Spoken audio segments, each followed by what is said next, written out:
9 o'clock on this Friday morning. I'm Jane Monreal, and we are coming on Live Impact News here on WCNC Plus with continuing coverage of the memorial service that will be held later this morning for NASCAR legend Greg Biffle and his family. As many of you know, Biffle, his wife Christina, and two of his children, Emma and Ryder, and three others killed in a plane crash in Statesville back on December 18th. This morning, we are joined by our Richard Devane, who's in front of Bojangles Coliseum to honor their lives and legacy, where thousands are expected to come later on this morning. Richard, what's the scene like right now? Yeah, just a sense of preparedness, Jane. Good morning to you. Good Friday morning, everyone. Basically, what's happened is we've been seeing the preparations outside. I'll step out of the way as Ruben pans in. You can see the RFK racing team. That's the Roush Fenway Keselowski racing team actually bought some of the cars that Biffle has driven and put them in front of the Bojangles Coliseum. Now, the doors are set to open in about an hour. So we're expecting this parking lot, which has mostly been filled with just some I'd say, people affiliated with NASCAR who've gone inside already as they prepare, and people who will be handling the services. And of course, the media is out here. Several members of the media have already made their way inside to prepare for this service, which will be live streamed. Thousands, as you said, expected to attend today, all to pay honor to those 7 lives lost in that tragic plane crash, including Greg Biffle, who folks found out a lot more about him because of his great racing. But after a lot of that racing was done, he was someone who provided humanitarian efforts, and unfortunately, as a lot of times you hear about things when people pass, a lot of people found out about his advocacy for animal rights. He and his wife Christina, they're working with the Humane Society up there in their area, and also when people in Western Carolina were ravaged by Hurricane Helene, he was there with his own helicopter, bringing supplies, bringing aid to those folks in need. So today will be a time to honor them and their 2 children, also lost in this tragic incident, and also those other 3 men, the father and son pilots, the Duttons, and then Wadsworth, his friend, who was also unfortunately on that plane that went down in Statesville. A lot of folks out here will be attending this event. We'll be here throughout the morning, of course, and we'll be giving you the highlights as this thing will be live streamed. The service will be live streamed, and you can expect a lot of people to pay their respects here, just as a way to say we thank you for not just what you did on the racetrack, on the oval, but what you did as a person who cared about his fellow man. We'll have that throughout the day. But for now, we're right here live outside the Bojangles Coliseum. This is Richard Devane. Jane, we'll send it back to you. Well put. All right, Richard, thank you for that. We'll see you again on WCNC Charlotte in the midday starting at 11:30. Appreciate you. Back here now on the Live Impact studio at 9:03, also happening right now, massive federal immigration enforcement operations. They're unfolding in Minnesota, where 3,000 officers have been deployed in what Minnesotans are describing as an unprecedented show of force. Joining us to discuss this and other developments around Mecklenburg County, Sheriff Gary McFadden. And of course, yesterday, Sheriff, a judge dismissed a petition seeking your removal from office. So that ruling also coming down here the pipeline. It didn't follow proper legal procedures. And yesterday, on your way out of the court, you said that nothing surprises you anymore, right? No, nothing surprises me. This is the era of social media, and we should all understand that it is an election time, and people are going to do whatever they need to do to seek these offices or remove these offices. So we know it was an undermining tactic, and so we are happy that the judge ruled in the way that he did. So we're going to move forward and just respect the process or processes that happen and move forward. So we were glad the judge saw what was going on. Yeah, you've said that. You know, you wanted to respect the process, and whatever out of this investigation into this petition comes out, you're just going to leave it to the investigators and SBI. Now, your focus to move ahead, though, you've been able to do that through and since the decision. Well, yes, you know, we've always moved forward through all of the crisis. And you think about, under my leadership, I led through COVID. We led through Black Lives Matter movement. We led through the civil arrest of George Floyd and Tyrese Nichols. And so when I say that we just move forward, we have to have a leader that can continually to battle through all of this. And this is what leadership is about, battling through the times that even when people come against you, you stand firm and just trust or respect the process. If the process is done fairly, you know, we're all for that. We just wanted to respect the process through this petition. And so, I mean, yesterday as well, you know, your attorney arguing that the petition needed the DA, the approval of that. Do you believe that this was just procedural technicality, if questions are going to still linger from your constituents? Well, it is always going to linger. Things are always going to linger. Everybody doesn't love the sheriff. Everybody doesn't agree with the sheriff. So we understand that this is an ongoing fight. My fight began December 3rd in 2018. 30 minutes after I was elected, I was targeted by ICE and immigration through an interview. So my entire career as the sheriff has been a battle, but through these battles, we became a better sheriff and we became a better agency. So, you know, it's not that we welcome the battles, but we actually understand the battles. You've been busy since I saw you last between the detention center, Jail North, last week, as well as the Sarah Stevenson forum earlier this week with other Yes. candidates. You know, working and balancing, trying to do what you need to do as sheriff of Mecklenburg County, as well as deal with the primary, less than 60 days away. How do you do all that? Well, you know, you take it under, some people say take it under advisement. So you have to be built for this. You know, we're going to be targeted as elected leaders no matter what we do. I clearly understand that. And how we balance it is that we know that most of this is election rhetoric. Most of this is undermined by people working at the sheriff's office or people who have left, the majority who left the sheriff's office, and they want to see something else different. So we understand that. Battling it is very difficult because most people don't understand that it not only affects me, it affects my family.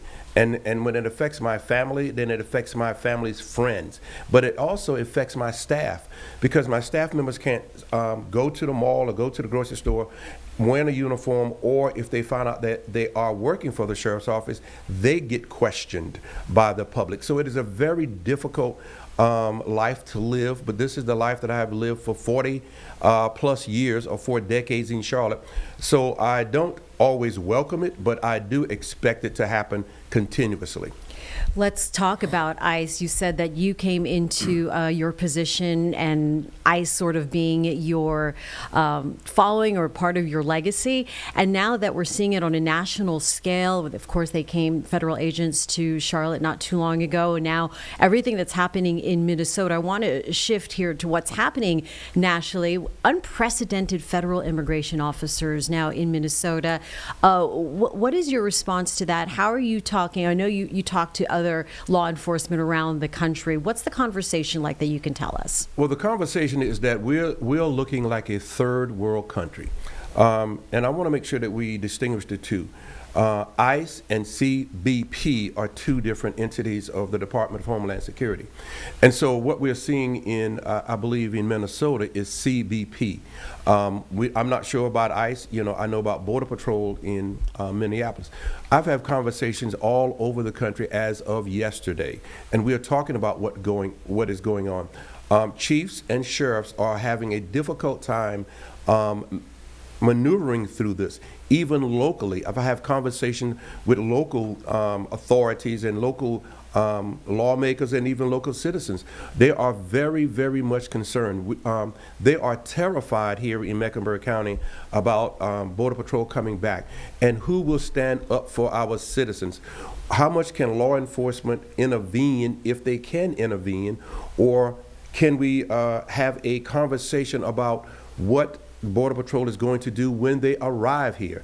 You know, we were thinking about just having a meeting of the department heads, law enforcement, about what are we going to do, how are we going to protect our citizens. What we're seeing in Minneapolis and Minnesota is unbelievable, and it is probably going to be worse. I had a conversation with a citizen prior to the young person getting shot in Minneapolis or Minnesota, and you know, I said somebody else will get shot, and the next morning somebody was shot, but it was a shot in the leg, but they're still been shot. So we need to understand what is going on, which we don't understand. Why is it happening? Because when we hear the media say violent criminals, yes, every law enforcement wants violent criminals away from their cities. We could help remove these violent criminals if we had a plan. It doesn't look like there is any plan in any of these cities the way that Border Patrol is operating. So the question then is, what can citizens do, not only around the country, but certainly here in Mecklenburg County, if you're talking about people being concerned that federal agents might be coming back?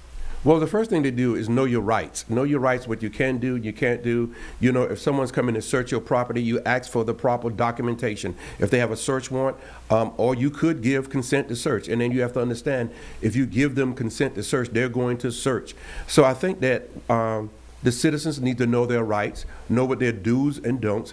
Do not interfere with anything that law enforcement is doing. That is the main thing. Do not get so close to law enforcement or involved in what they're doing, because they may misunderstand your stance and you may misunderstand their stance. So that's one thing. Do not get involved in any arrests or anything like that. Then can you refuse entry to federal agents without a warrant? And can you record these encounters? What are rights and rules? You can record. You can record at a distance, record safely, and if they do not have the authorization to come inside your home or your business through judicial order, then that is something that you're going to have to look at and consider. You know, I can say, well, you can't do this and can't do that, but whatever happens in that moment, you're going to have to justify it and articulate it in court. Let's talk about here in Mecklenburg County and the current policy with ICE. Where are you with ICE regarding cooperation and Border Patrol? Well, let me say this again. There has never been not cooperation with ICE. That is just what I classified as a word salad with a lot of politicians and citizens. North Carolina General Statute, I'm going to put that on a t-shirt one day. North Carolina General Statute 162.62 mandated every sheriff, all 100 sheriffs in North Carolina, Democrat, Republican, black, white, independent, to cooperate with ICE. We have always cooperated with ICE. You will never hear a judicial official who is honest, or a lawmaker who is honest, or a law enforcement officer who is honest to say Sheriff McFadden has not followed the law. We've always followed the law. So our relationship and communication with ICE since October 17th has been good. ICE still operates here in Mecklenburg County under their guidelines. We haven't had a confrontation with them. The policy and the procedures that we put in place and agreed upon has worked very well. ICE removed several people from the detention center and also the courthouse with no problem, because they came and listened to what we need to do to make our city safe, make our citizens safe, and make our courthouse and detention center safe. So as far as ICE, we have cooperation. Yet to this day, to this very minute, we have not had a conversation with Border Patrol. We are still asking for that conversation, for understanding. So if they do arrive here, we will work better together. If your position has, evolved since you took office and took the position as sheriff, I should say, how has it evolved dealing with things escalating across the country that we're, the scenes that we're seeing, a little bit of it happening here with Border Patrol in the Charlotte area? Where do you see this play out? Well, my stance has always been the same stance: cooperation and follow the law. So nothing has changed from that. The only reason that it had involved a little bit more is because when I sent the letter to ICE, this new leadership listened. This new leadership was willing to have a conversation face to face. So we moved to where we have better conversation, collaboration, and communication. That is all I've ever asked for each time that I requested that. Now, moving forward, we have no idea how this is going to play out now. If we look at these other cities, it is a third world country.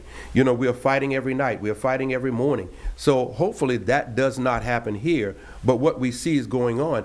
It could happen here. All we're asking for is to have a conversation, let us know the boundaries, let us know what you're going to do. And so we want to involved where we can have a better relationship with Border Patrol or have a relationship with Border Patrol. But it is uncertain at this point. All right. With that uncertainty, though, in the folks here in Mecklenburg County, really the greater Charlotte Metro, how are we supposed to go day by day? Well, I think that for the first time, the citizens of Mecklenburg County is experiencing the same thing that our undocumented and immigrant community have feared the whole time: fear. Now everyone's are in fear, and that's different from being scared. And so it is very hard to say what we should do moving forward because we are moving into a part of unknown. We don't know. But I can tell you that we need to still have conversations, meetings, and have a plan of action for when Border Patrol does come back. We'll have a plan of action. Also looking forward then again to the election, and now that that petition is behind you, you also have the hearing in front of the General Assembly next week. How are you preparing for that? Well, we were asked to produce a multitude of documents, and all of those documents have been produced to the committee. So now we are preparing for this hearing. But the hearing should not have been targeted towards the sheriff's office because we don't do certain law enforcement actions in Mecklenburg County. The Mecklenburg County Sheriff's Office is not what they call a full-service sheriff's office. And what does that mean? We do not answer 911 calls. So we don't go into community and answer domestic violence calls or calls for service. That is directed to CMPD and the surrounding townships in their jurisdiction.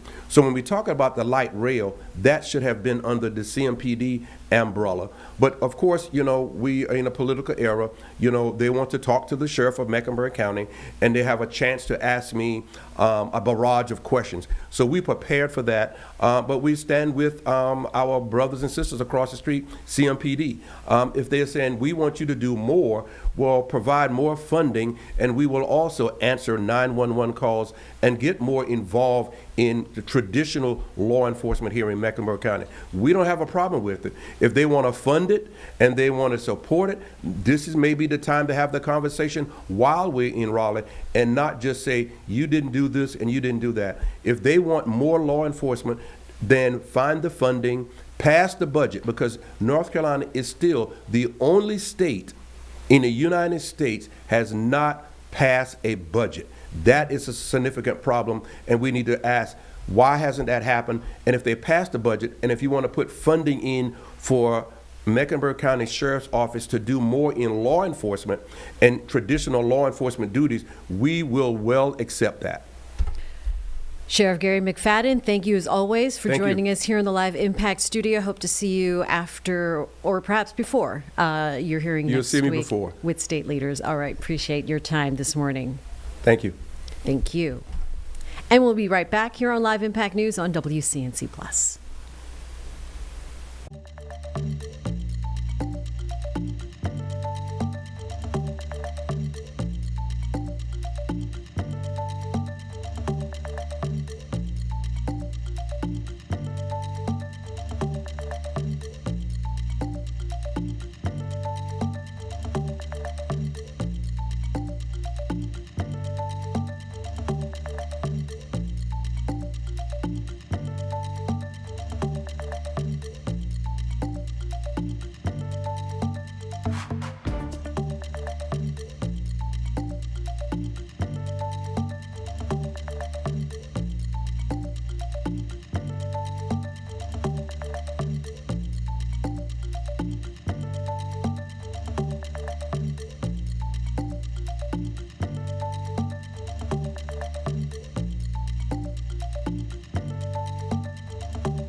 Welcome back to Live Impact News on WCNC Plus. Time right now is 9:21. We have certainly had a very busy morning, and we're going to continue that train here with the 2026 Winter Olympics. We're getting ready for it.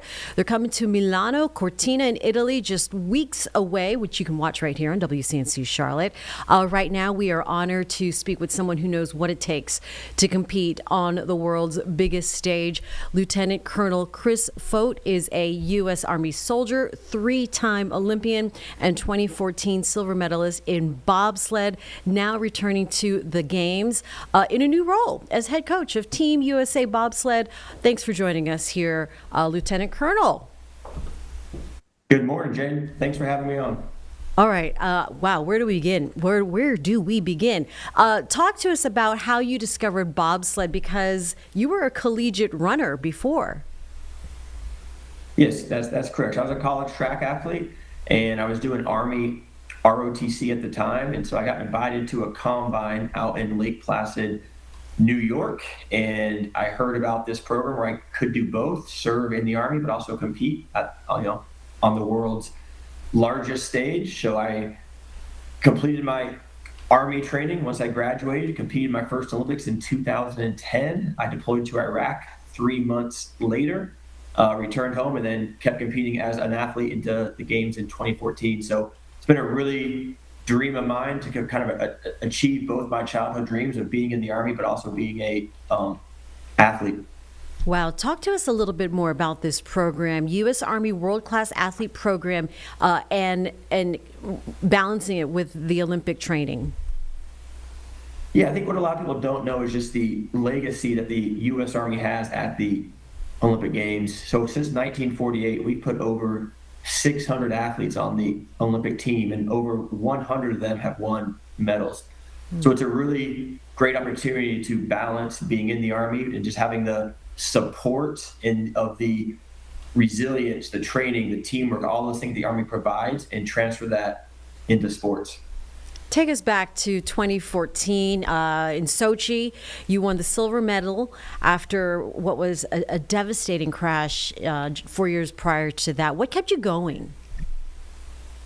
Yeah, I think what I've learned from the military is that you will have some bad days, and like you mentioned, I crashed in 2010 and took last place at the Games, and having to wait 4 long years for a chance to compete again, but just working hard every single day. And I was able to kind of achieve that dream of winning a Olympic medal.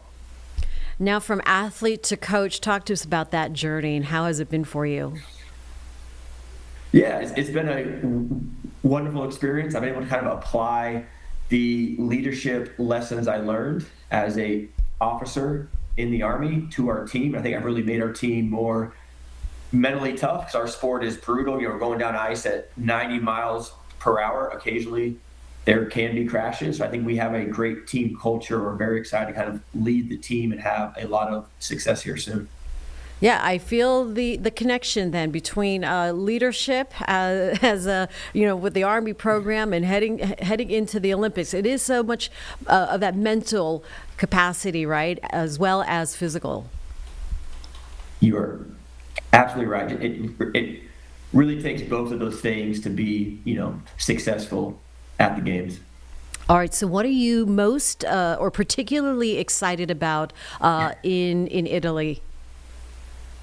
Yeah, I'll just share a quick story. So for me, my dad was in the Army, and he, told me stories. He was here in Germany for 3 years. I grew up on stories about World War II. So there's some very cool military sites, and there's one very close to where we will be competing in Cortina called Riva's Ridge, where the 10th Mountain, their soldiers fought there. So it's really cool to kind of carry on their legacy of excellence in the winter sport world. All right, that's so cool. You're joining us from Germany, I should have mentioned as well. What are you doing from now until then? Yeah, so we're competing on the World Cup to try and qualify our sleds. We will name the team on Monday, and we should have about 3 soldier athletes on that team. And then we head to Milan Cortina in about a week and a half, where we will compete over the next 3 weeks and bring home some hardware. All right. Can't wait to see it. Thank you so much, Lieutenant Colonel Chris Fote, U.S. Army soldier, 3-time Olympian, and now Team USA coach of the bobsled team. Go Team USA, and we thank you for joining us. We'll look for you in a few weeks. Thank you, Jane. Have a great day. You too. And of course, again, you can watch the Olympic opening ceremony here on WCNC Charlotte on February 6th on a Friday. I believe that's 3 weeks from tonight. Yes, it is. We're going to take a quick break on Live Impact News on WCNC Plus.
At 9:28 on Live Impact News on WCNC Plus, want to take you out live now to South Carolina, where they're taking part in celebrations to kick off the 250th anniversary of America's independence. It is Liberty Day, with a lot of fourth graders there gathering at the State House.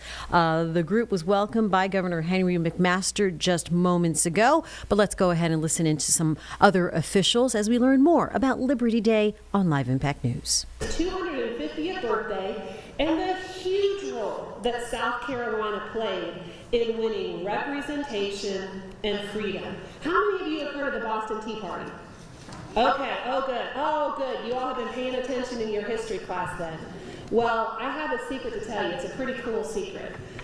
The revolution may have started in and around Boston, but it was won on the fields, the forests, and the swamps right here in South Carolina, just like our governor told us. There were more Revolutionary War battles fought on South Carolina soil than any other state. And I want you to go home and tell your mom and dad and your grandmas and grandpas and brothers and sisters that tonight, because that's a pretty cool fact.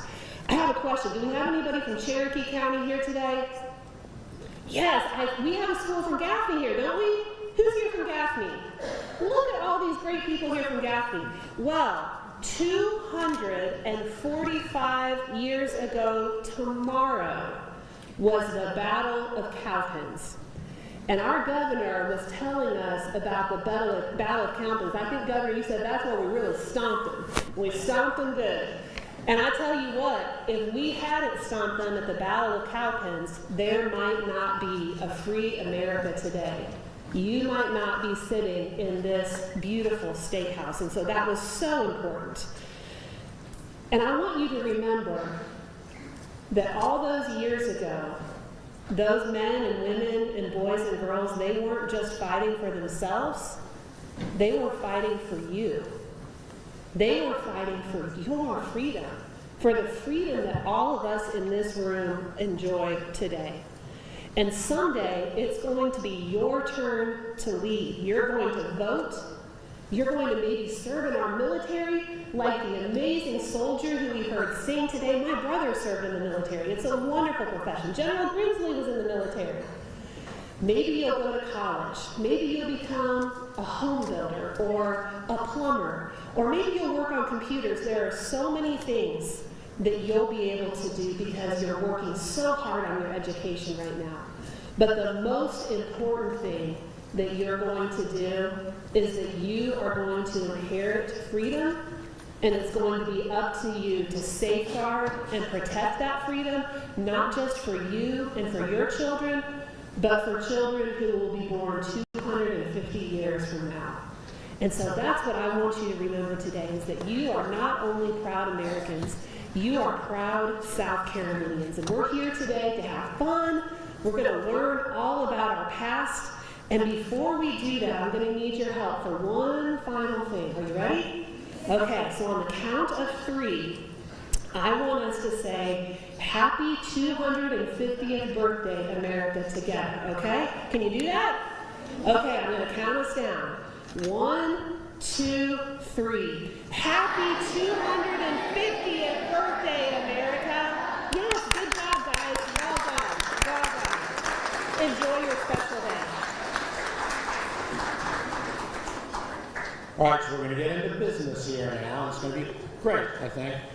I'm going to ask somebody to come over here and do a little roll call of who we have here from our various places around the state, so we make sure we duly recognize you. And then we're going to meet some people here who are going to be representative, not like the House of Representatives, but representative of the people who lived, worked, fought in South Carolina during the American Revolution. And it's easy for us to think it was just about good guys in blue and bad guys sort of in red, sort of the Patriot, the Continentals and the British. But our history in South Carolina is different, and it's much more broad than that. So we want to make sure that in our telling of the story, that we tell everybody's story. So it's Patriot, the guys who fought for independence. It's the Loyalists and British, the people who opposed us, but in many cases they were neighbors. We want to make sure we tell the story of men and women and kids, that we tell the story of the partisans, the militia who fought, especially in the backcountry, in the upstate, they fought there. We want to tell the story of our white and black, free and enslaved, and our indigenous folks, the natives, Cherokee, Catawba, and many others. Every one of them and so many others lived and fought and worked in South Carolina 250 years ago. We are the descendants of them. And so it's our opportunity now to think back about our history. Well, what does that look like today in South Carolina in 2026 as we celebrate the 250th anniversary? And as Superintendent Weaver said, what's that going to look like 250 years from now when we celebrate the, whatever we call 500, half a millennium? I don't know what we call that. Whatever the big word is for that. Doesn't matter. The 500th anniversary. What is it going to look like then? That's our job. And so that's why we're so excited to have y'all here today. And rather than having a bunch of people up here just yakking, you all want to get busy with work. So I'm going to turn this over to my friend and colleague, Kathleen Pemberton, who's going to lead us in a roll call. And we're going to get about the day. And we hope you have a wonderful opportunity, kids and teachers. So thank y'all for being here.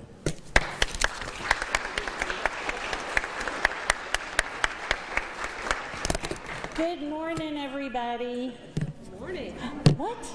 Good morning, everybody. Good morning. Yay! All right, so what was that word that we used when we were saying hooray? Huzzah. Okay, so if you're from this school, I want you to give a big shout and a huzzah, okay? Where's my Discovery School in Lancaster County? Awesome. Westwood Elementary in Abbeville County. Huzzah. Nice. Grassy Pond Elementary in Cherokee County. Huzzah. Carolina Elementary in Darlington County. Huzzah. Awesome. Lake Murray Elementary in Lexington County. Huzzah. Yay. McKissick Academy in Pickens County. Huzzah. Jane Edwards Elementary in Charleston County. Huzzah. They are small but mighty, right? So that's our smallest group, but they are mighty. Michael C. Riley Elementary in Beaufort County. Huzzah! Lotta Elementary in Dillon County. Lawrence Elementary in Lawrence County. H.E. Corley Elementary in Richland County. Huzzah. All right, Cainhoy Elementary in Berkeley County. Yes, everyone's here. We're so excited that our students, teachers, parents are here, and all the history nerds that you see wandering around. And when I say history nerds, that's not an insult, because I think that's the best thing ever, right? And hopefully you are either already a history nerd, or we're going to have you be one today. We want to thank everybody who's already spoken. You met General Grimsley. He's the chair of our SC 250 commission that I work for. I also want to see if Molly Fortune can raise her hand. She's our executive director. You'll also see other staff from our SC 250 office around today. Mike Tyler helped you with the buses. We've got Heather Hawkins, Brett Torresdahl, lots of people to meet. One of the things that General Grimley mentioned is the National Society of Colonial Dames. They bought your lunch today too, so Chick-fil-A is on there. Yay! So we have some really fantastic reenactors and demonstrators today. I want to tell you briefly what we've got planned. We're going to spend a little more time in this room. We're going to play a quiz game. Your teachers have been bragging on you to me. They are telling me how well that you've learned about the Revolutionary War era, and we're going to let you put that knowledge to the test here in just a little bit. And then after we play the game, I'm going to invite some patriots and loyalists down, and they're going to give you some background. Because it wasn't just as simple as saying, well, of course I'm a patriot. We won, right? In 1776, nobody knew how this war was going to turn out. So there might be very good reasons to have been a loyalist or a patriot. So we're going to find out from some of these folks. They're going to give us their backstories. But first, we're going to play our game. So I'm going to get Miss Molly to come up and help me. I'm donating. Oh, you Yes, gonna help? I guess I got donated. Oh, that's awesome. Well, fantastic. All right. Well, our game today is called Race to Philadelphia. And your teachers have selected one student from each class. So if I could have one student, and for those of you upstairs, you'll just have to come down the stairs and come back in. But if I can have that one delegate, that one student from each class come down, and we're going to make two teams. So we're going to have a red team and a blue team. Really, what's turquoise? All right, hey, it'll work. Ooh, she asked really good questions. Okay. You can do it. You can do it.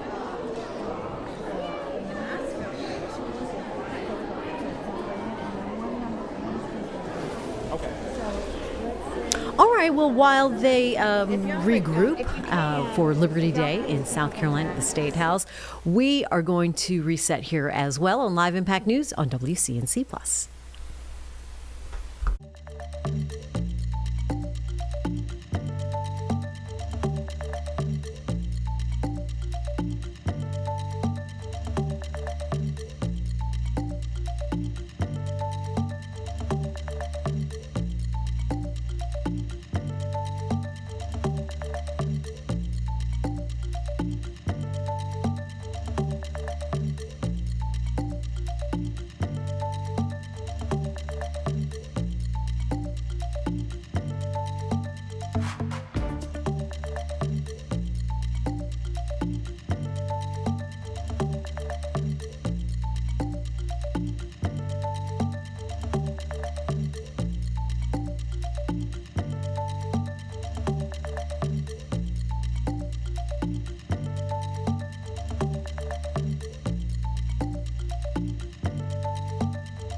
Back now here at 9:42 on Live Impact News on WCNC Plus. When it comes to predicting what's ahead in the airline industry, travel industry, travel online company Going has made some predictions with an impressive track record, from cheaper flights to the possible return of liquids on planes. Oh my gosh. That Could you would imagine? Be, I can't imagine. Carly, oh my gosh, this is news to us. Katie Nastro from Going joining us now, breaking down what travelers could expect here in the year ahead. Good morning, Katie. Happy New Year. Happy New Year, Jane. So good to see you, hear you, and yeah, Happy New Year to everyone. We've got a lot of good predictions in store for the traveling public, I would say, in 2026. Okay, we need to give a shout out to your CEO, founder and chief flight expert, right? Scott Keys, Yes. who in years past has made 10 or true predictions, 10 out of 12 predictions as far as the travel industry goes. So what's the secret sauce there? Yes, Scott is just a wealth of knowledge, and he really just has his pulse on what's coming next. And there are little clues that we see throughout the year that sort of give us a hint at what's to come. But yeah, he's just sort of nailed it 10 out of 12 times in the last few years. So we feel pretty confident with this list that we're about to talk about. So travelers should definitely, if they have any trips planned in the coming year, should definitely be tuning in. All right, so we got 12 predictions, 2026. What would you say you're most confident about? Well, two of them. One is the fact that we are anticipating to see more cheap flights to Japan. We're already seeing some really stellar fares in the last few months, and we're expecting this trend to continue into 2026. Perfect example. Even though we're based on the East Coast, say you stitch together a flight over to LA. From LA to Tokyo, we just found this yesterday on the Going app, $597 round trip. Ooh. Which even if you add a budget carrier flight over to LA, you still are going to be paying far less than what I think a lot of people just estimate what the cost could be to fly somewhere like Tokyo. And Japan in general is super hot right now, and it's going to continue to be super popular throughout the year. Yeah, so that's one. I do. Okay, yeah, go with the other one. Sorry. I'm just so excited because I am excited too. Amazing. We're really anticipating that we're going to see cheap flights or have cheap flights continue into 2026 compared to 2025. Now, the CPI just came out and there was a dip again last December.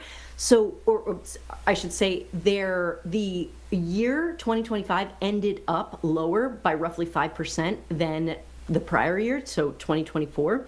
And so we're anticipating that this streak should continue, even when we see little hiccups here and there, so airfare rising a month or two. We're still anticipating that cheaper flights are in store. We're anticipating for people to travel slightly less than these years coming out of the pandemic, but airlines are still adding capacity to their schedules, meaning that there's more seats available to purchase. And so if those are sort of at odds with each other, they're going in different directions, that just means that there's more opportunity for people to snag some more affordable airfare.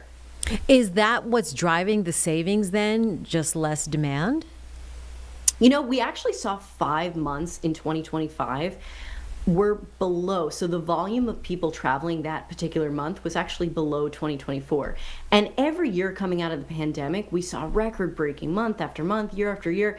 2025, yes, it ended up higher year over year in terms of how many people travel overall, but only by 0.5%.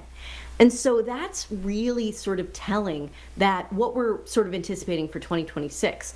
And, you know, last year, specifically when we looked at the summer months, we were seeing such great last minute availability for fares, not just across the country, but to places, super popular places like Europe, during months when we should see super high prices. So we're sort of anticipating that that trend is going to continue. You know, I don't want to put all my eggs in one basket and say that we're going to see, you know, just cheap flights bonanzas over the summer, or a cheap flight bonanza over the summer, and see last minute cheap flight prices for those sort of last minute time period. But I do want people to sort of be positive and optimistic that we will continue to see these cheaper prices because we're anticipating fewer people travel overall compared to these sort of really record-breaking years. So when should travelers think about the best time to book some of these lower fares? Yeah, right now. Oh, right now. Okay. I think a lot of people get in the habit of looking to book when it's not exactly the best moment to be booking, sort of last minute.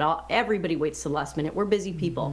But really right now, if I can impart any takeaway from this conversation, is that people really should be looking to book now for their summer flights as well as spring break, getting sort of that head start on those peak season flights, because airfare doesn't work like retail where the bargain bins come out.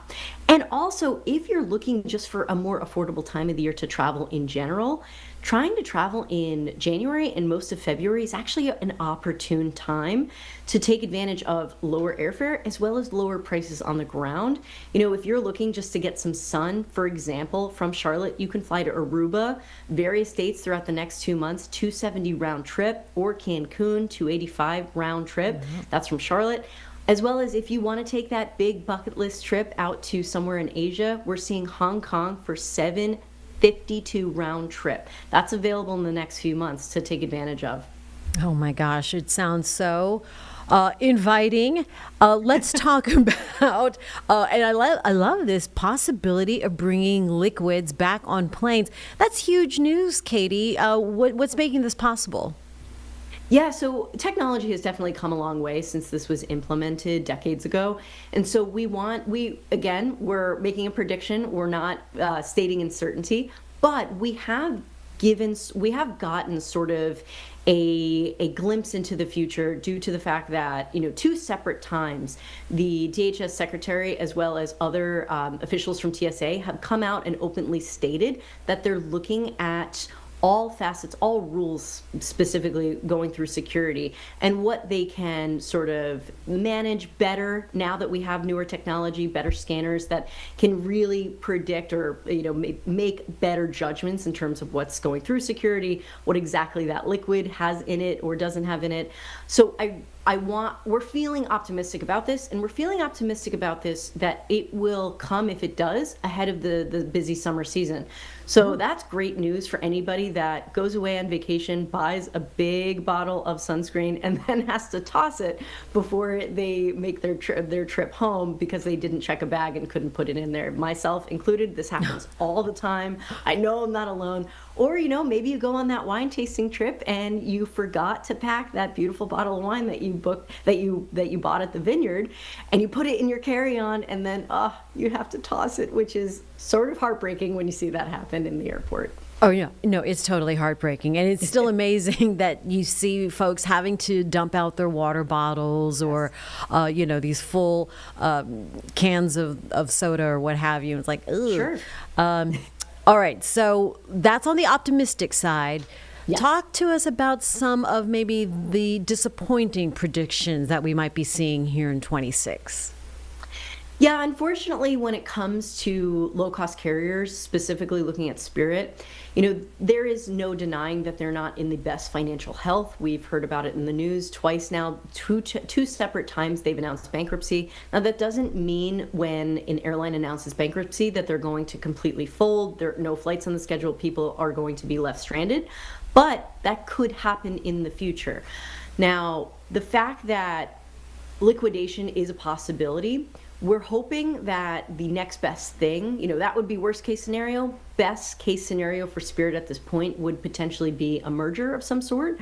And maybe the likes of Frontier, that's also something that has been widely talked about, could in fact purchase them. And there could be now this combination of low-cost carriers in the U.S. We don't love when airlines merge because that actually hurts competition. There's one less airline in the market to be able to provide lower fares and offer competitive rates against these bigger carriers. So the next best thing would, if Spirit doesn't disappear altogether, that would be the worst case scenario, especially for consumers that rely on these super cheap flights, would be to combine with another low-cost carrier and still be able to offer something that's competitive against these legacy carriers so that there is sort of a pull down in the market for consumers. even if you don't love Spirit, you've had a bad experience with them, you don't want them disappearing altogether because they actually help to keep flights cheap. And we do have a number of people that have used Spirit here and have really good, if not excellent, experiences with them. So we'll look out and hope for the best for that. Anything else? Any other notables? Because I know we have got the complete list with you ongoing, but any notables for now?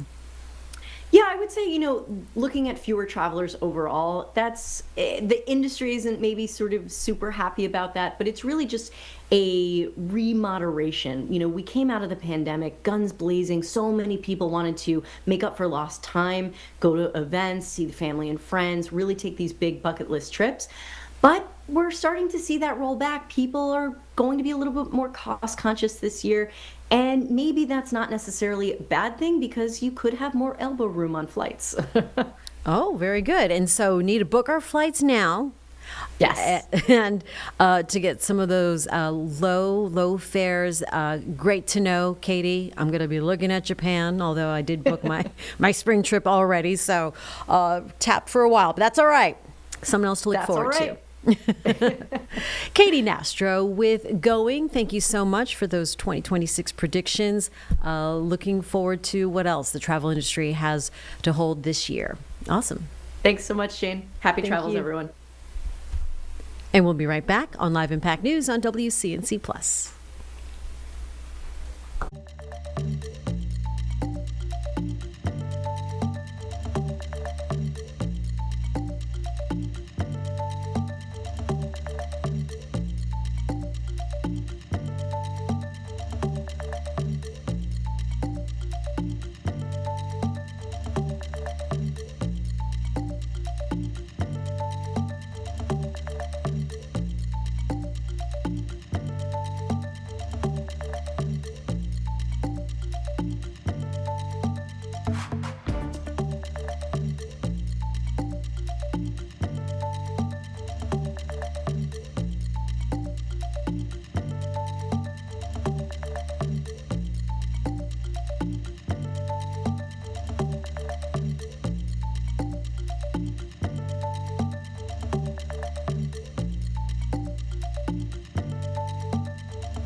At 9:55 on Live Impact News on WCNC Plus.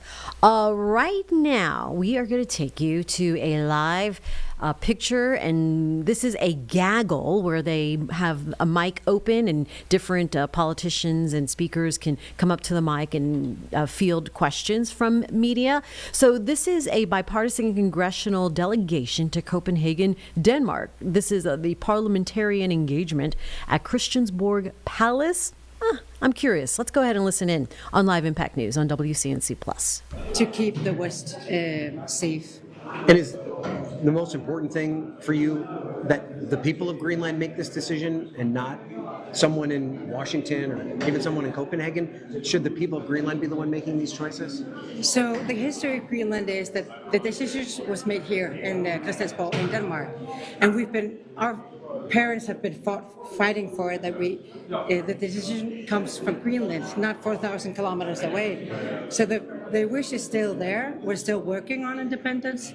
So it's really important that the senators and the Congress heard from us, not from other people in the Kingdom of Denmark. So I'm really also glad that the Danish Parliament could have room for us, although we're only 5. But it was really important for us to tell them from our own voice, because we know how it is back home. The children are worried, the adults are not sleeping. I think the Venezuela episode has just ignited our fears, so it's really important to have a dialogue with each other in these times, and I appreciate that they came all the way here and us all the way from Greenland to speak about our wishes and concerns, but also what we're agreed on. We agree that we want to keep NATO, so we should focus on what we're agreeing on and what we can work on instead of what we're disagreeing on. And do you feel they got that message? And do you think they'll be willing to stand up to President Trump? Yeah, I feel that there was a good dialogue, there was an understanding. We had both Americans and the Greenlandic had a lot of talking points, and there were even some laughs because we can understand each other, there's a dialogue, and I think there's a will to do better than we are doing today. So I'm hopeful that this was one of the first meetings that maybe from more, and hopefully we can work with each other much closer than today and come to an understanding also in the White House. Okay, great. Thank you. It's very nice you. to talk to you. Nice to meet you. Yeah. You too. Can you say your name? Yes. Can you pronounce it, please? Yeah, Pipaluk Lønge. I'm the member of the Greenlandic Parliament, Inuit Ataqatigiit Party, and then chairman for the Foreign and Security Committee. All right. Thank you. So great to meet you. Thank you. You too. Thank you for helping us with that. Yeah, thank you. Good thing you asked. Yeah.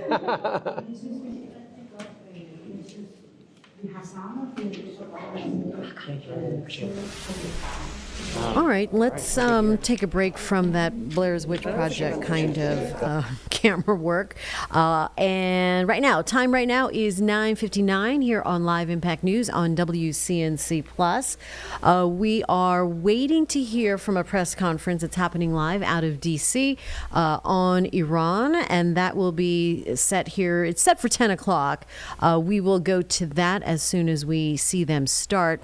In the meantime, Liberty Day is also taking place in South Carolina, and this is the State House where a bunch of fourth graders are gathering. Is the sound up, Carlene? Okay, let's go ahead and listen into this on Live Impact News on WCNC Plus. Washington, General Horatio Gates, Nathaniel Greene, or the Marquis de Lafayette. So this is someone who, after the battle, or after the defeat at Camden, eventually wore down all the British forces. Was it George Washington, Horatio Gates, Nathaniel Greene, or the Marquis de Lafayette? Nathaniel Greene. It was Nathaniel Greene. That's a good one. All right. So we're getting there. Okay. It's pretty tight. All right. Let's see.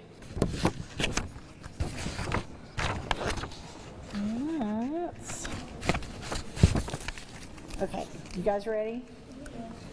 What 3 famous unalienable rights are listed in the Declaration of Independence?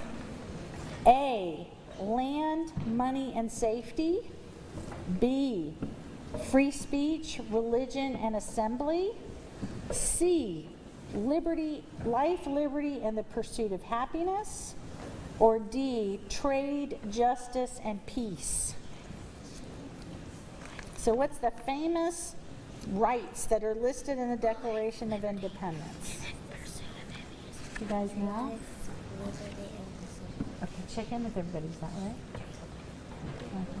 Okay, it is life, liberty, and the pursuit of happiness. So fantastic. Yay! All right.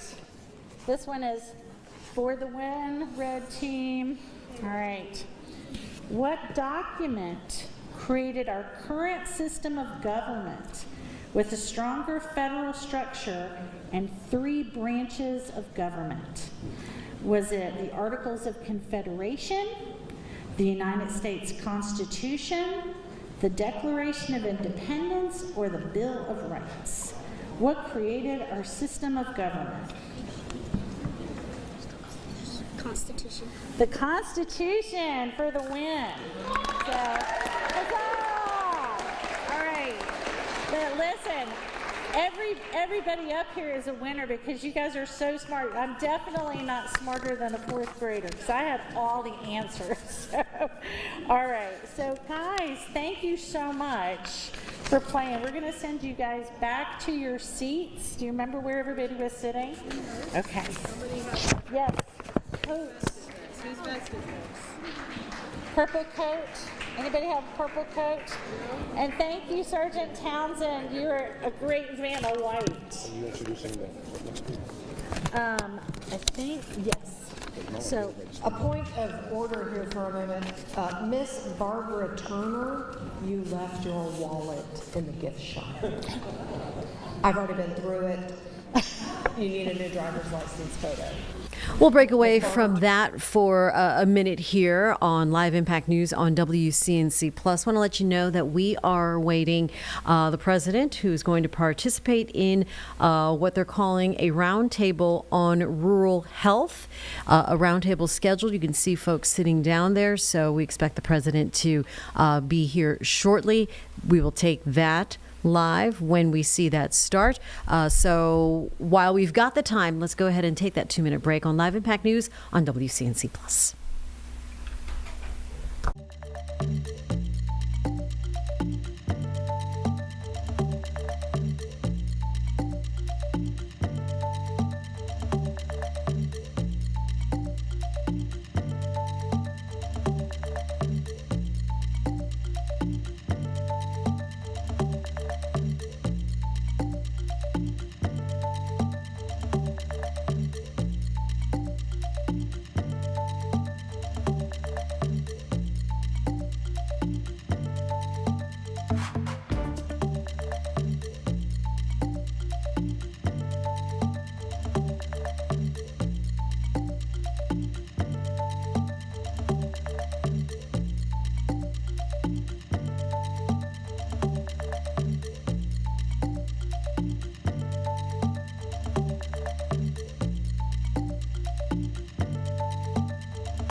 At 10:05 on Live Impact News on WCNC Plus, we have Chris Mulcahy in here.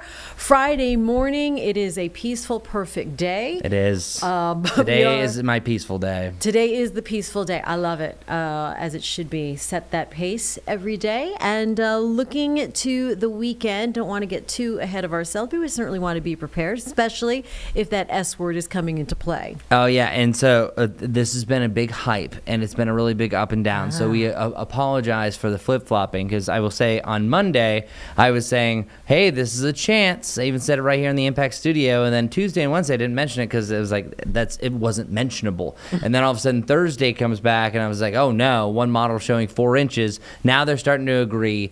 Right now, I'll say right off the bat, it looks like 0 to a trace. So that means that you might see snow, but the impacts aren't going to be there. And that's where we're at, your weather impact team. Okay, let's get right to it. It's 29 degrees. It is still freezing. So that says something. Today actually was the second coldest morning of the season. All right. Yes. You felt it, right? Yeah, I ran from my car into the station. I wore a I'm fur like- hat this morning. Well, it's faux fur. Mom, if you're listening, it's faux fur, so Oh, calm okay, down. Mom. But I wore my warmest hat because I was like, Yeah. my head needs protection. It was Absolutely. warmest hat criteria. Right. And especially where we've been, because officially through the first 14 days, this was the 13th warmest first 2 weeks of January on record. So we felt it. It was actually the top 10 for the first 12, and then we had a couple of colder days. But yeah, Shock. 19 Shock to the degrees. system. And that's the problem is I love these little sneak up warm-ups, but they're mean because all of a sudden they bring us to, oh, this is kind of spring-like, and then all of a sudden you get these big drops. Not. Where 19 degrees was our low this morning, so officially that's the second coldest. The coldest we've been is 16 degrees. That was actually our entire low for the 2025 year. And then we are expecting more of the lower 20s, so we're going to continue to change this top 5 list for the coldest of the season. Today is a warmer day for the afternoon. I was mentioning that I went back and I saw the monks walk by on Tryon, and it was ruthless with the winds. Oh, I feel like they're not wearing enough. I mean, They were they're wearing shoes this so- time, though, I will say. They were wearing shoes. Yeah. Thank goodness. That I saw. They're amazing. You have to. Yeah, and I will just say, because I talked a lot about this yesterday, JT got a flower. I was just mentioning that. Amazing. I was Love it. so honored. But yeah, no, it was such joy, and I just really dislike that it's so cold now behind Yeah. that. So, but they're troopers. Their positivity will warm them up from the insides. 45 degrees is what we have today, or 46 for a high. And then we're looking at those wind chills that are mainly dancing in the 30s. Where yesterday afternoon we had a high of 39. Today is at least 7 degrees warmer for the afternoon hours. Still on the chilly side. So instead of feeling like the 20s, we're feeling like the 30s. As you can see, we're on and off through the 20s. Eventually see those wind chills back to around the freezing point come 3 p.m. So really, as a minimum throughout the afternoon, we're feeling like the 30s, even though the thermometer might read the 40s, and then on and off gusty winds heading into tomorrow. I want to share this message that I got from a viewer yesterday. This was sent to the whole Weather Impact team. It said, "Hi, guys and gals. This is Denny Nichols up here at Jonas Ridge, North Carolina. Elevation 3,860. Just to make you folks feel down there in Charlotte feel better about their temps. Today we had a daytime high of 13 degrees and a wind chill hovering around 0. Enjoy the balmy weather down there." Oh, Jonas. I was just like, so Denny, thank you so much for sending this around. Jonas Ridge is where he's from. Okay, gotcha. I'm sure there's a Jonas there as well. I'm thinking Jonas Brothers. But I thought this was really funny. They're going to be warmer in the mountains, but it really does put in perspective what some of the mountainous areas are going to be dealing with. And overnight tonight, we're looking at lows down to freezing and slightly above. So what this does is it sets a above freezing precedent. So even with these temperatures, if we were to have precipitation under the right circumstance, you could still have snow. It would be extremely wet snow, and oftentimes when you have temperatures that are in the upper 30s, you can often have what we call as white rain. And the reason why this is significant is that is a possibility for the weekend, and that kind of is our S chance, our snow chance. This is tomorrow's forecast. Number one, it starts off cloudy. If you get up before 10 o'clock, you will have an overcast sky. If you get up after then, well, hopefully you had a good night the night before. And then the temperatures are reaching the mid-50s with winds out of the southwest. We're going to be encountering a slight chance for rain, but there's a good chance a lot of us are staying dry. And then Sunday, I do have that icon that has the raindrop and also the snowflake. But if we're going to see this is going to be late morning, heading into the early afternoon, I'm going to go through a couple of models. This most recent one is the one that I trust the most. This is picking up on just a clear day today, and then we see this line. So this is a front that's approaching that brings us some rain. Could bring us a wintry mix for the mountains, less than even 5/10 of an inch up in the mountains. So we're talking about maybe a quarter to a half inch of snow maximum from this system. And that rain is most likely around Charlotte, either side of sunrise. And sunrise now is close to about 7:30. Then once you get to about 9 o'clock, I think the rain is done. We're starting to break up the clouds, and then you're going to have a sunnier afternoon. So Saturday is actually a pretty decent day. Sunday is much colder because temperatures are filtering in. Now, one thing that's really ruined our storm chance and a snow chance is that one, the system that this is involving is too far east. Number two, you're a little bit too warm. And number three, you still have some relatively dry air. That's the only problem with today. It's almost too dry in the air because that's what allowed us to get that cold. But watch what happens right around Sunday at 1 a.m. So that's showing that system that's nearby. Temperatures are in the 40s. So that's supporting rain. That's one thing that we were looking at for a chance of snow. Temperatures were a little bit on the cooler side. And that rain is primarily going to be east and southeast, but oftentimes north of a low pressure system, you can get some cold air interacting with it and can change to snow. We do see that a little bit here on our futurecast, not by much, but you are seeing some signs of maybe a snow shower heading into the afternoon overall. You see it pop up there around Rockingham. So I think if we do see snow, it's mainly going to be east of the Charlotte area, but there are some other models that are indicating something different. The only way that we're actually going to get more than what I have forecasted here, that's 0 inches to a trace. This is almost not worth even mentioning. If we didn't live in Charlotte, North Carolina, I would be booed out of the station if I lived north of here, because that was like, all right, thanks a lot for that news. But snow forecasts are more sensitive than they used to be. We went essentially almost 3 years without even a flake of snow. So we went without even a trace. So people are anticipating a lot more. So the best way for us as a meteorologist is to kind of go for the boom bust, or really what the probabilities per ranges. The one thing that's come up is you see the green arrow. We now have a 40% chance of a 0. And a 40% chance of just even seeing it with a measurable snowfall of 1/10 of an inch. So that's barely anything. One thing with these models don't anticipate is the melting. With temperatures that are above freezing, and with temperatures staying above freezing, you're not going to be dealing with all of a sudden, oh, this is quickly accumulating. It needs to stick around longer. It needs to overcome the warmer ground. So yes, even if we do pick up a couple of 1/10 of an inch of snow, it's going to melt on the roads, and most it'll accumulate on the colder surfaces such as metal, the grass, metal benches, things like that. So that's why I'm keeping that 0 to trace around. Here's the scenario that I'm talking about where we're maximizing the totals. So I'm right now, as of, what's the time? 10:13 on a Friday, calling for a trace to a 1/10 of an inch maximum for the Charlotte area and areas east. There is a little bullseye that could happen up to a 1/2 inch, but again, a lot of that is going to melt. And this is the absolute maximum that could happen. I think all in all, seeing some snowflakes or nothing at all is going to be your Sunday morning into the afternoon, staying cloudy for most of the day, and then eventually we're going to see that sunshine return, and we have a mix of the 50s beyond that. This is actually sneakily our 10-day forecast. You can see that we have a nice range of the 50s really after Wednesday, and we're going to have some above freezing temperatures starting on Thursday. So that really is kind of the nitty-gritty for the forecast. Nothing that really stands out from the rest. I do want to show one other model here that's going to show another snow scenario. My darkness is so low, it's so tough to see what's going on. Let's see. Hold on. There's this one model that does show the only time I think you're going to see snow, and it's right here. It is. Okay.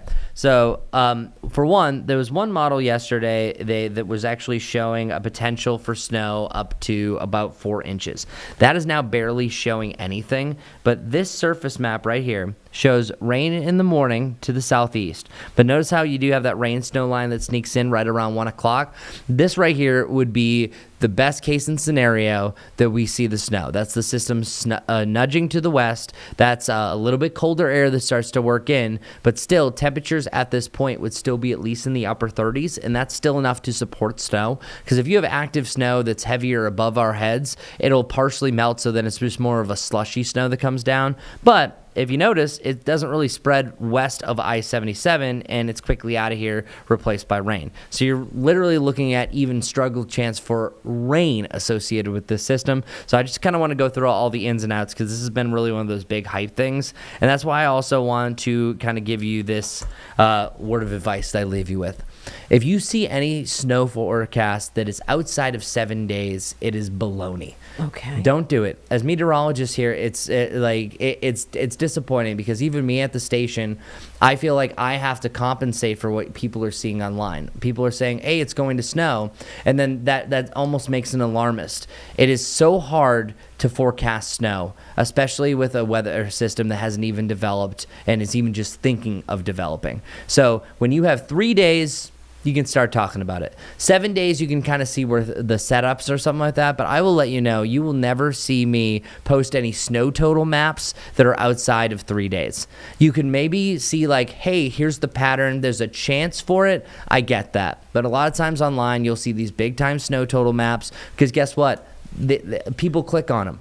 People are going to say what's that's about. So I just want to say, just in general, you're rarely going to see us really give an alert that far out for something because there's just so many variables that can change. Because just look at this week. Yeah. This has been a nightmare. And this is why people compare us to flipping coins sometimes because it's so easy for things to change. But I'm happy this one's trending in a good direction. There's still a slight chance that maybe you see snow, but this is almost a non-event overall as far as the impacts are concerned. All right. Thank you for setting the record straight, Chris. Yep. And very touchy. Yeah, sometimes, walk in your shoes. It's good, easier said than done to try to forecast the weather. All right. Thank you, Chris. Have a good weekend. Thank you. Take care. All right. And we'll be right back on Live Impact News on WCNC Plus.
Didn't cause, we inherited a mess, but the prices are coming down.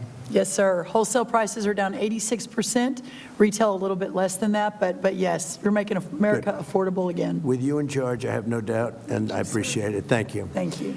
And Administrator for the Centers for Medicare and Medicaid Services, a really good man, a really brilliant guy, Dr. Mehmet Oz. Thank you very much. Thank you, Dr. Oz. And thank you also to Governor Jim Pillen, Senator Dan Sullivan, and Representatives Rob Bresnahan, Mike Lawler, John McGuire, and Nick Begich. Thank you all for being here. Appreciate it very much. Now, we have other congressmen here, I see, and a couple of senators, and we appreciate everybody being here. Everyone wants to be a part of this. It's so important. It's maybe, I don't know, for many people, there's nothing more important. I would say maybe defense. We need defense, and we need offense too, by the way. As part of the great big beautiful bill, we're increased, and we have increased funding for the health care by an unprecedented $50 billion. That's rural health care. Nobody thought that was going to happen, and we got it done So we have rural health care for those that were trying to make a case that we weren't taking care of the rural community. I'm all about the rural community. We won the rural communities by numbers that nobody's ever won them before, and we're taking care of those great people. So we already did this. We increased funding for rural health care by an unprecedented, record-setting $50 billion over 5 years, which will benefit Americans in all 50 states. And this made possible and was made possible by cutting massive waste, fraud, and abuse from Medicaid and reinvesting those funds to revitalize hospitals and our cherished rural communities and hospitals in rural communities. And I want to say, with all of the fraud that we're seeing in Minnesota and California and other places, I actually think that if we do an unbelievable job, you could almost balance your budget, Kevin. If you take a look at the kind of numbers you're talking about, nobody ever saw anything like it. They're all corrupt politicians, from the governor of Minnesota to the governor of California to everybody. They're just corrupt politicians. And you're talking about hundreds of billions of dollars in fraud.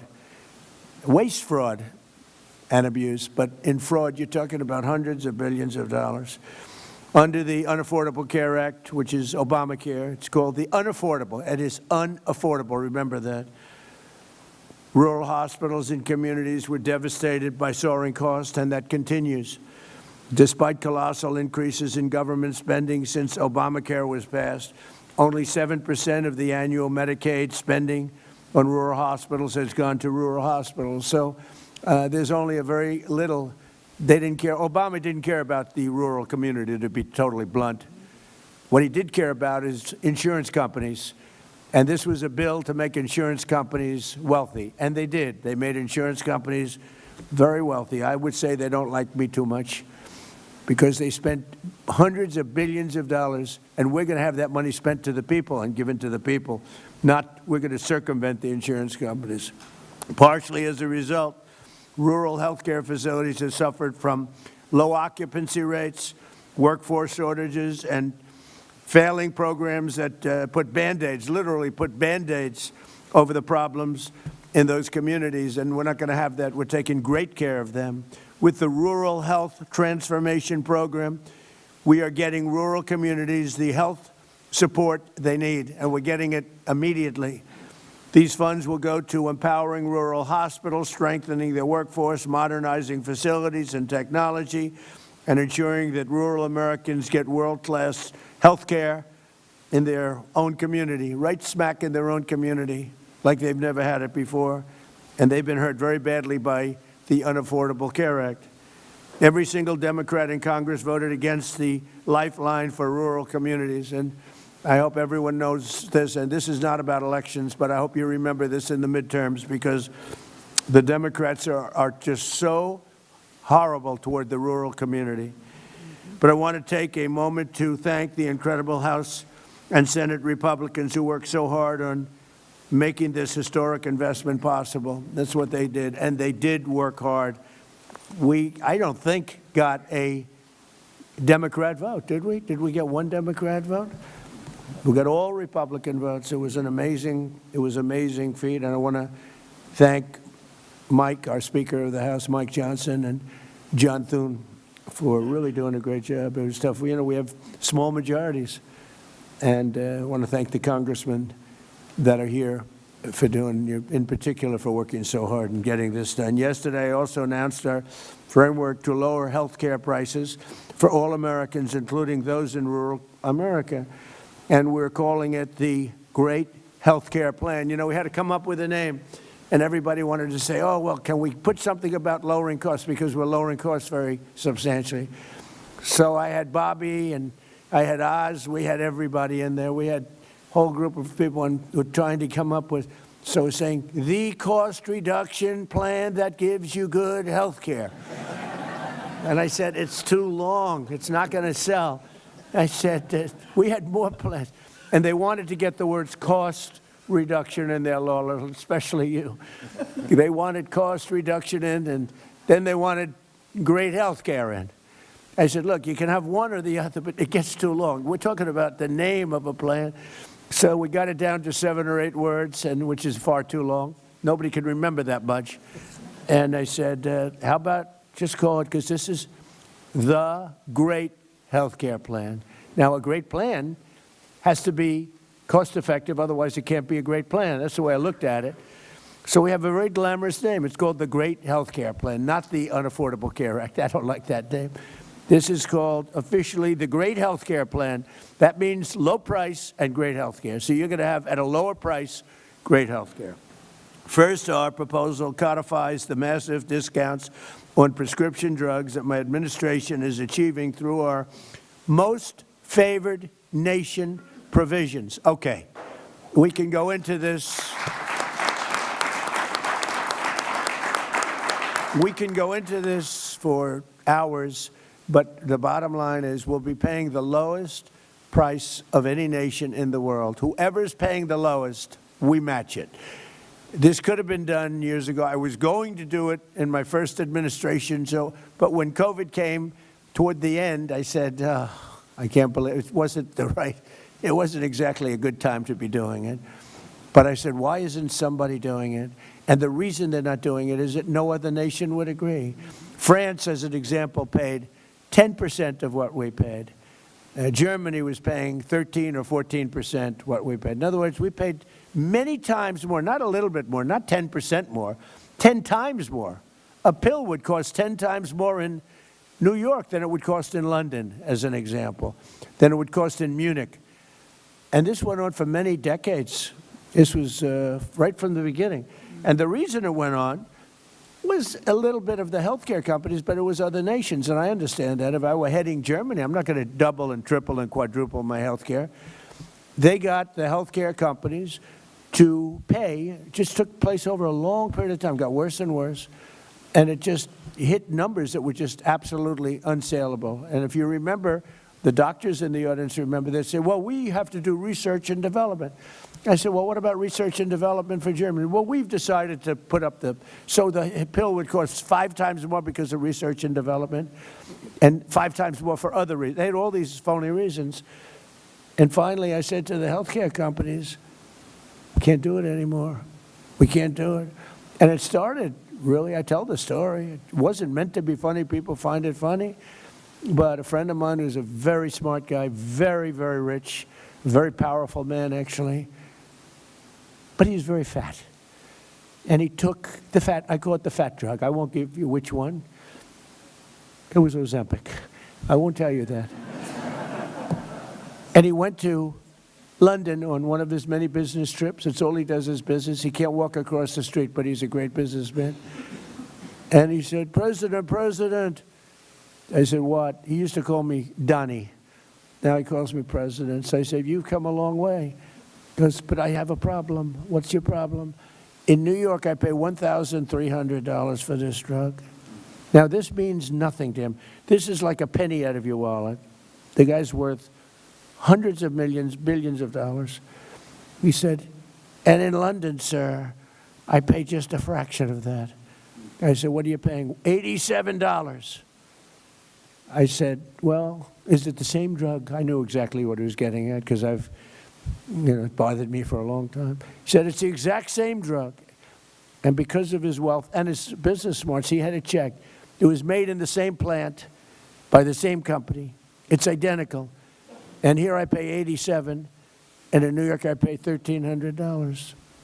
So it was too much to bear, because after I told him that the drug does not work on him, because I saw him recently, he's actually fatter than ever. I said, the drug is not working on you. You're going to have to go to something else. But it does work on a lot of people. And he said, thanks, you make me feel good. I said, well, I got to be truthful. You always tell the truth, right, Mr. Congressman? Oh, look, two of the great congressmen.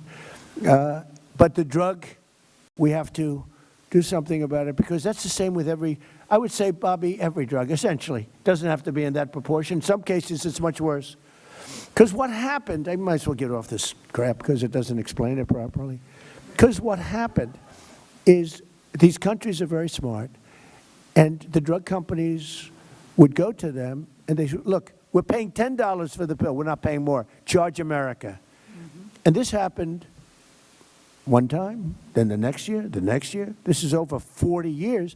All of a sudden, they're paying $10 for a pill, and we're paying like $130 for the same pill. It just happened over years, slowly. And it got to a point over the last 10, 12, 15 years where it just was unbearable. And I went to a great executive at Eli Lilly, the top man. He's a very smart guy. And I confronted him, and he had the same line that they always had, blah, blah, blah, research and development. I said, look, we got to stop this nonsense. We're paying 10 times more for things in Europe. It's not research and development. And if it is research and development, they should pay their fair share of that too. And he said to me, and he's a great guy, he said, look, you're right, we can't defend it anymore. I said, you're admitting it? Because these guys had a stand, all of them. They must have taken a class together. Must have been, it's probably illegal what they did, Lola, you'll check it, right? They must have gone to school together and said, this is the way we're going to fight this crazy thing where the United States pays 10, 12, 13 times more for a drug. Same drug made in the same plant. And he said, here's the problem we have. The nations are brutal. When we go in and say, we have to give you an increase, they say, no, put it on America, we're not paying you anything. And they say it with such power, and they actually shut us off from selling the drug. And it just happened over and over again. It got a little worse, a little worse, a little worse. All of a sudden, we're paying many times more for the same. I said, well, it's not going to happen anymore. He said, the problem is, sir, you'll never get the nations to agree. It's impossible. They're very tough, and they are. And they'd have to agree to a doubling or tripling of their drug prices in order to get you down, because the world is a bigger place than us. So it's not like you cut it in half. Actually, if they raised it a little bit, we'd go down a lot. You understand that? I think people understand that. So you raise it like from $10 to $20 or $10 to $30, but we'd go from 130 down to 30 or down to 20. So, because the numbers are much bigger, the numbers on their side are much bigger. So they'd need a doubling or tripling or quadrupling. Now, if you're the head of France, the last thing you want to do is say, I'm going to quadruple the cost of a drug. And that's the way it is. But I said, I know, but it's not fair. And this is taking place. And the head of Eli Lilly, and I really mean it, an unbelievable executive, an unbelievable guy, one of the most successful companies, and who's, by the way, spending hundreds of billions of dollars right now. He's building, he told me the other day, he's building 6 major plants in the United States. You know why he's doing that? Because of tariffs. He's doing that because of tariffs. Without tariffs, he wouldn't be doing it. Nobody understood tariffs until I came along. Nobody understood, other than President McKinley. He understood them a long time ago. And because of him, we were the richest nation that we ever were at that period of time. And then when he died, he was assassinated. Teddy Roosevelt came over and he inherited a war chest. And he built the Panama Canal, which is the single most expensive thing ever built in the history of the United States, relatively. We spent what would be the equivalent of $5 trillion building the Panama Canal. It was also the most successful thing probably we've ever built, and to this day. And then Jimmy Carter gave it away for $1. This is the same theory we have on favored nations. The great Jimmy Carter, President Jimmy Carter, gave it away for $1. We lost 38,000 men. In those days it was men. I hate to say this, but mostly men. They didn't have a lot of women workers on the Panama Canal. But we lost 38,000 people. They died from malaria and snake bites. It was a combination of that, a vicious snake, one of the most vicious. You get hit, you're dead. They died from snake bites. We're going to break away from the President's Roundtable for just 2 minutes. We need to take a break here on Live Impact News on WCNC+.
At 10:37 on Live Impact News on WCNC Plus, the president hosting a rural health care roundtable out of D.C. with some of his health staff. Let's go ahead and continue to listen in on Live Impact News. Susie, by the way, stand up, Susie. She is doing such a good job. She's the first female chief of staff, and she might be the best chief of staff too, but she's doing a great job. Thank you, Susie. So Susie got him on, and I just went one after another. I called Germany. No, we will not do that. I said, no, we're going to put a 25% tariff, which is, by the way, about 7 times more than they would have to pay by raising their drug, like 7 times. This wasn't like a little bit more, 7 times more.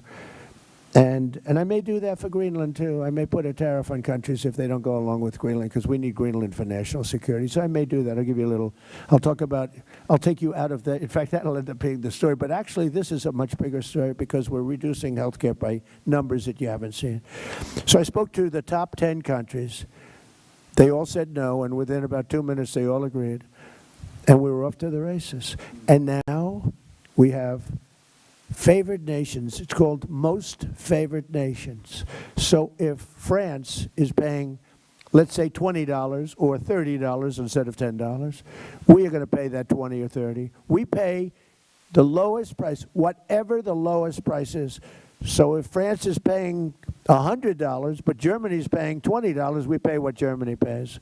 So we go from a horrible situation on drugs, prescription drugs, to the lowest price anywhere in the world. Is that a correct statement, Oz? Because they're going to blame you. If you want to correct me, you can, but you won't be here for long if you do. They'll You're say, correct, Mr. Oz has President. left employment. No, but is that a correct statement? That's an absolutely correct statement. And that's what we want to codify in the great healthcare plan. Yeah. That's what why we're it's so codifying. important. That's Because right. if the president's not here, there's a flight risk with these companies not obliging us anymore, because I think it's the strength of your personality, but also they know they will follow through with the threats if we don't act. So we believe other countries will change their opinions, and so will drug companies. So we've got to get it into legislation. Well, if you have the wrong president, the countries have tremendous influence over us. They look, why did we go to an income tax system instead of a tariff system? We had the wealthiest nation. If you go back to the 1800s, 1887, we had money, so much money, we didn't know what to do with it. But the countries at that time, same, no different. They have a tremendous influence over this country. For whatever reason, I don't know, but they do. So if you have the wrong president, they'll change the system in 2 minutes. I mean, they'll change it. And the drug companies are very powerful, too. You have to deal with them. In this case, it was both. I mean, you had a problem with the drug companies, but you had a tougher problem, in theory, other than the fact that I understood how to deal with them. And I'm the tariff king, and the tariff king has done a great job. And I hope we win the Supreme Court case, because if we don't, be a shame for our country.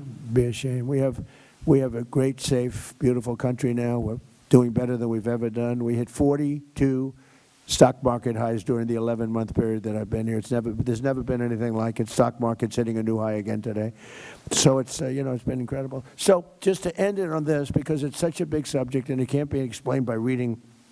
As good as my speechwriter is, he's fantastic, but he can't write it in one sentence what we're talking about.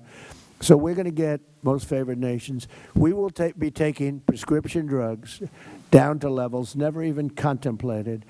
And that's all great for healthcare, because when you're paying a tiny fraction of what you had anticipated paying prior to today, prior to this month, this all took place over the last month and a half.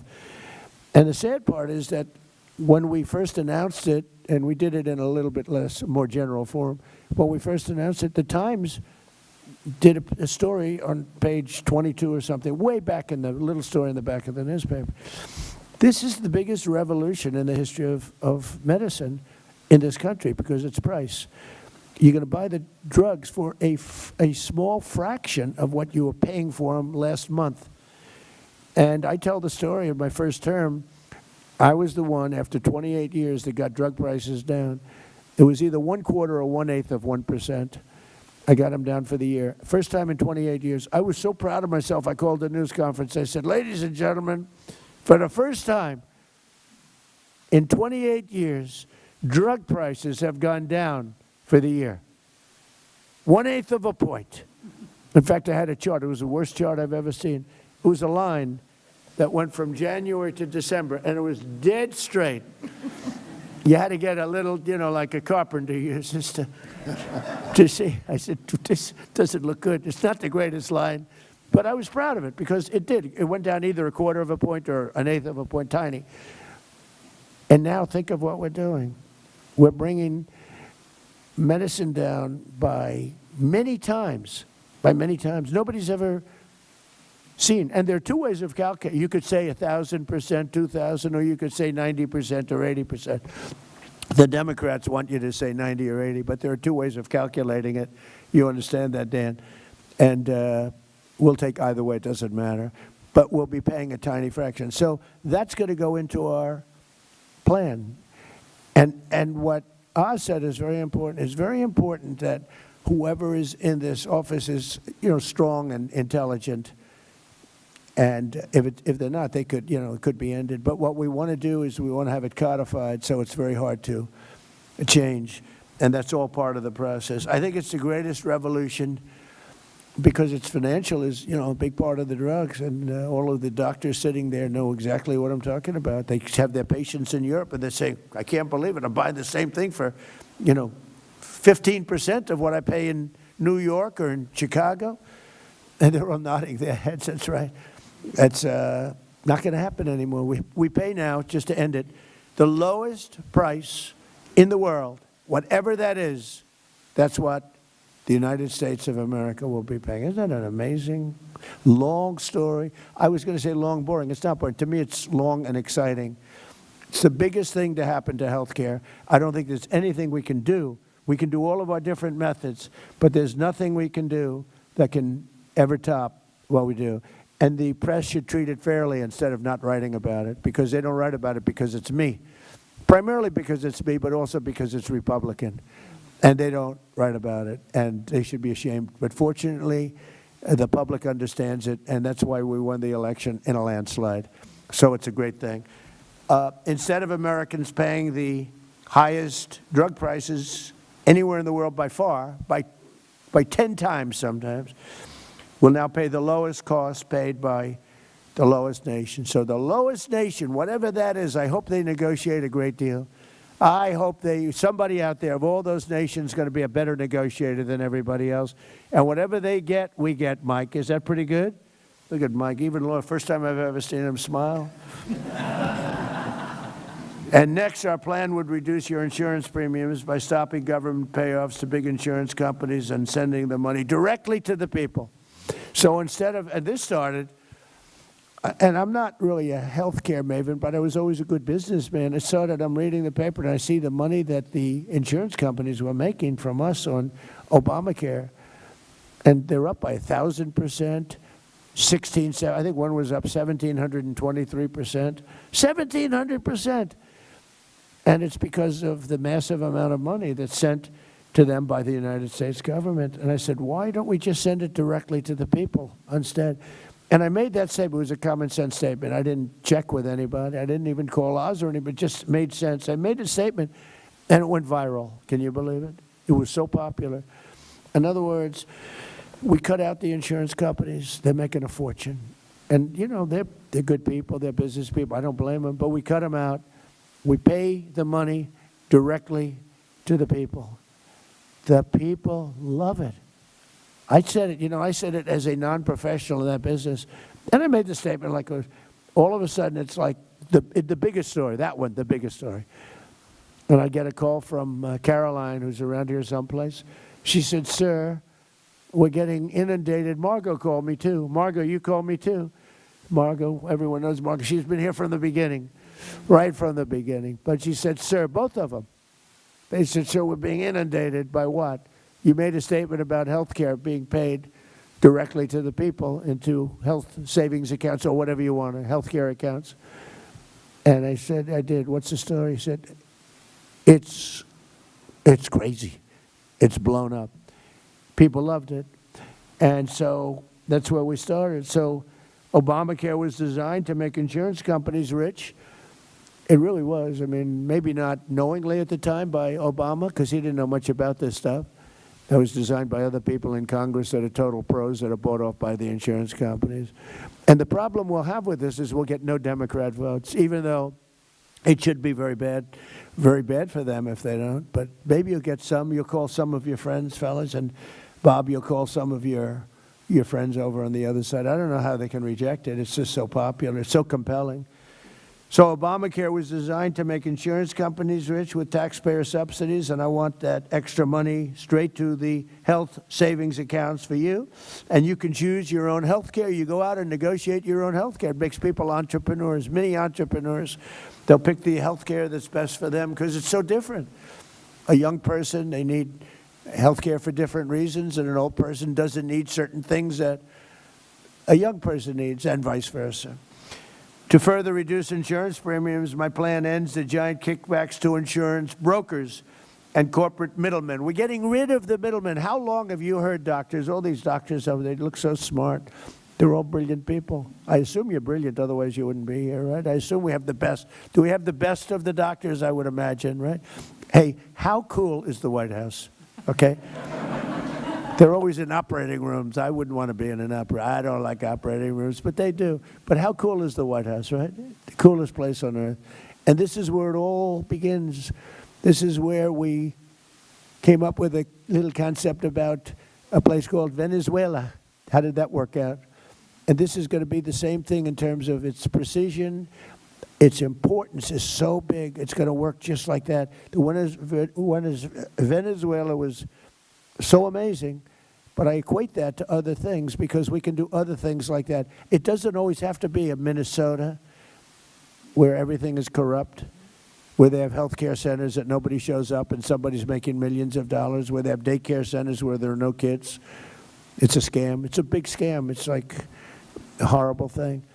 We have a country that was great. We have a country that's now great again. It's really come a long way. Make America Great Again is almost... And we will get back to the last few minutes of President Trump's roundtable on rural health care in just a couple of minutes on Live Impact News on WCNC+.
Time right now is 10:52 here on Live Impact News on WCNC+. I'm going to leave you with the President's Rural Health Care Forum and Roundtable as we are coming up on 11 o'clock. Charlotte Today is up next. See you again at 4 on WCNC Charlotte. Have a great day. better. You're going to have great health care at a much lower price, which is the two things. We want great health care and we want low price. You're going to have great health care at low price. Now you have terrible health care at a high price. You have horrible, horrible Obamacare health care. Like everything else he did, it was crap. It was a horrible plan. It was from day one and should have never been approved. It was a very sad night that night when there was a thumb raised. Most importantly, will require any hospital or insurer who accepts Medicare or Medicaid to prominently post all prices. You're going to post your prices at their place of business. Something they don't have to do, something they're not even allowed to do. We'll have the maximum price transparency, and the cost will come down just by that, not even talking about favored nations.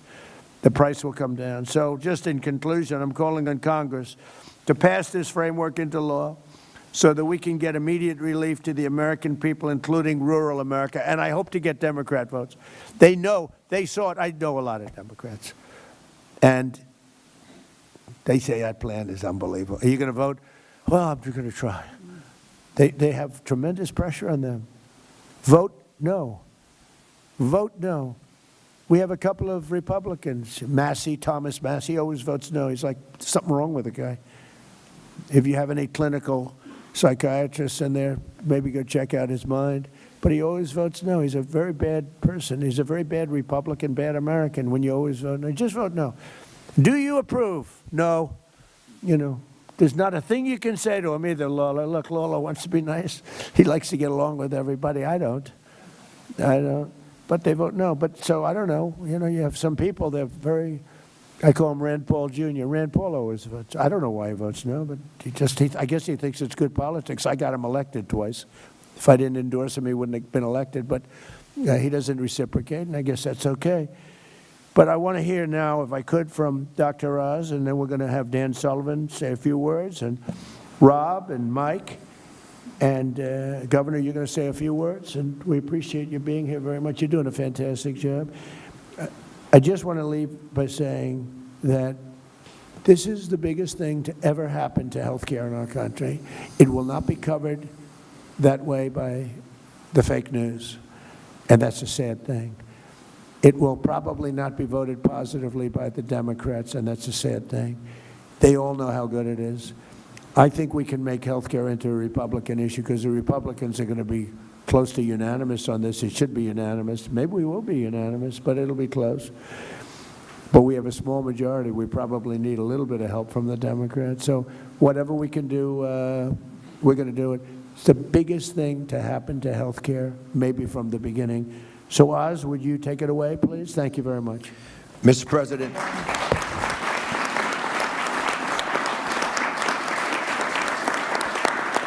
Mr. President, thank you for standing up for American health care. And I just want to underline this fundamentally important issue. We need Congress to help craft the Great America Health Care Plan. And the Great Health Care Plan will work. It's a brilliantly conceived framework.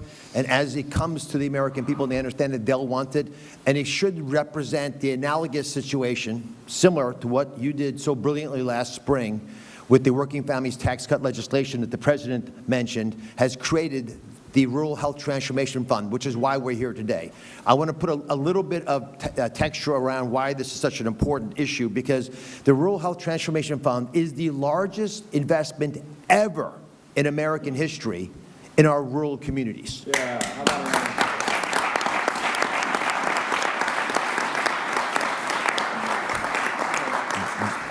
50% increase in the amount of money that Medicaid, which Secretary Kennedy and I regulate, into our rural communities, $50 billion.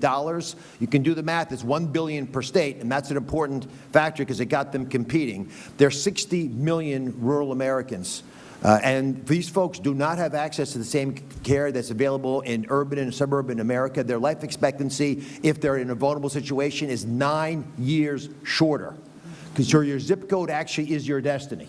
It determines how long you're going to live, and we can make a dent in this because the high rates of chronic disease and other ailments that plague our rural areas are often driven because they don't have access to care.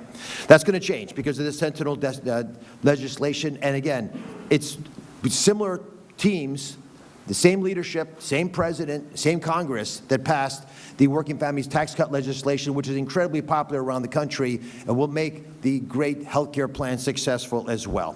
From the day the legislation was signed to create this wonderful fund, this transformational fund, the team at CMS, which is under Secretary Kennedy, began working. And they're here today. Steph Carlton, outstanding Chief of Staff, Alina Chekai, and Emily Chan. That day started working. It was July the 4th, by the way, on the specific vision for the program. How do you actually get the money out the door in 6 months? The president was insistent. He did not want the money in Washington. So we began working closely to make sure that we'd use the money not as a Band-Aid, but to empower those closest to the challenges that rural patients face. And who are those people, the 50 people who know rural health care the best? The governors. They wanted the money out of Washington into the governor's hands, and that was done in a remarkable way. The governors thought big. We have one here from Nebraska who's actually the first to start working on community engagement, which is part of that legislation as well. But we have to right-size health care in rural America, and that's an important phrase. All 50 states submitted amazing ideas to transform rural health care in ways that should have been done decades ago. The CMS team awarded each team their portion of the $50 billion investment precisely with the same precision that we took Venezuela leadership, convicted individual, and with Iran as well, the same precision on time before the end of the year, and got it out of Washington into the states. Now I want to take a step